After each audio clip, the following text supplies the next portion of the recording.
Teman-teman, selamat datang kembali di channel Electric Mobility. Sudah lama kita nggak berjumpa ya. Dan di belakang saya ini ada mobil listrik baru lagi, namanya Chery Omoda E5. Ini adalah mobil Omoda ya, secara desain, secara bentuk, secara dimensi, dia sama persis dengan Chery Omoda 5, tapi dia berpenggerak full motor listrik. Seperti apa sih rasa berkendaranya? Ini dia videonya.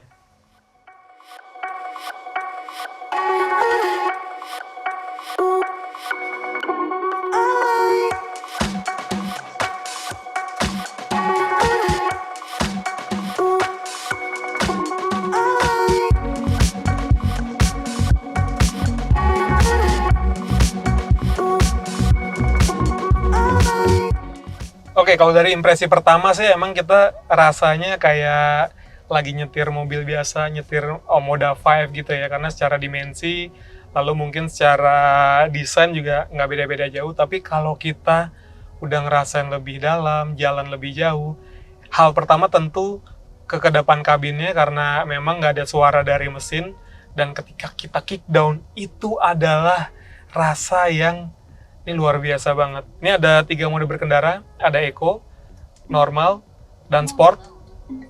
Dan begitu kita kick down, wah langsung torsi 340 Nm-nya tuh berasa banget ya. Jadi sekedar info juga teman-teman, motor listriknya itu punya tenaga di sekitar 200-an dk dengan torsi 340 Nm.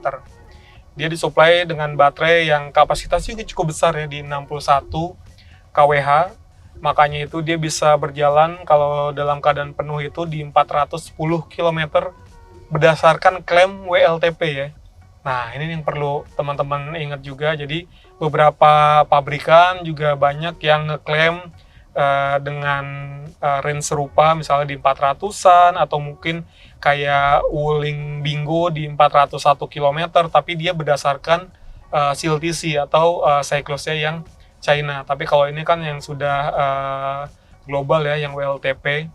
Kalau kita bandingkan sama si MG ZS EV yang mungkin secara basis juga mirip-mirip, dia SUV juga, itu klaimnya kan cuma di 300-an berdasarkan NEDC. Nah, itu beda lagi tuh. Jadi memang WLTP ini biasanya range-nya yang paling rendah teman-teman, tapi bisa kita yakini mungkin dengan jarak yang itu secara real ya dapatnya segitu. Kalau di CLTC atau NEDC itu biasanya faktor perkalinya 0,8. Jadi memang dia bisa menerapin angka yang lebih tinggi, tapi kalau dibandingkan sama WLTP itu 0,8 lebih besar gitu.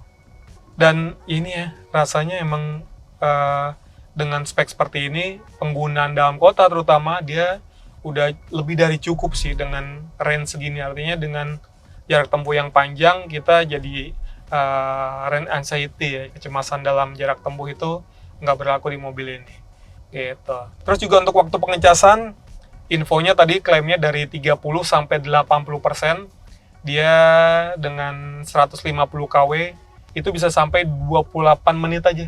Jadi cukup 28 menit dari 30% sampai 80%. Tapi kalau misalnya dia AC, wall charging ya mungkin bisa lebih dari itu, karena memang kapasitasnya untuk baterai ini juga cukup besar.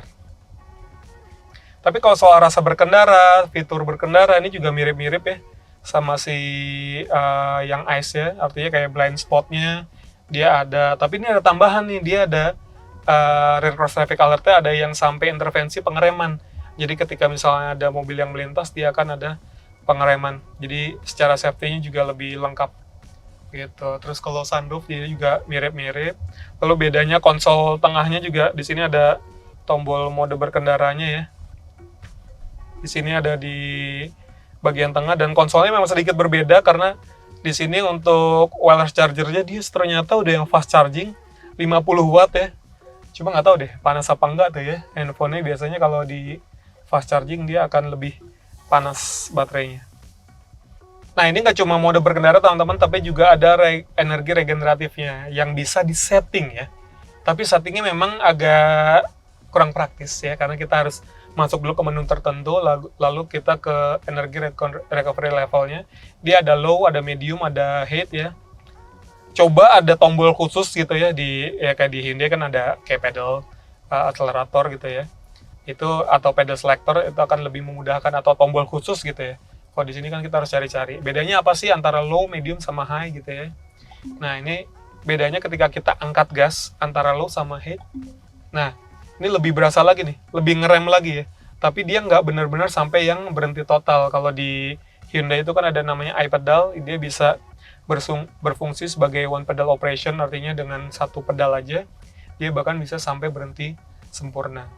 Nah, ini kalau kita ngomongin soal handling, ini sih kayaknya jadi mirip-mirip sama yang Ice ya. Tuh, dia bantingan suspensinya masih lembut, jadi body roll-nya masih cukup berasa, tapi mungkin karena baterainya posisinya ada di bawah, jadi center of gravity-nya jadi lebih enak nih dibandingkan yang versi Ice. Jadi ketika misalnya kita manuver agak kenceng gitu ya, tuh, agak lebih enak meskipun ya masih berasa sih sedikit body roll-nya ya.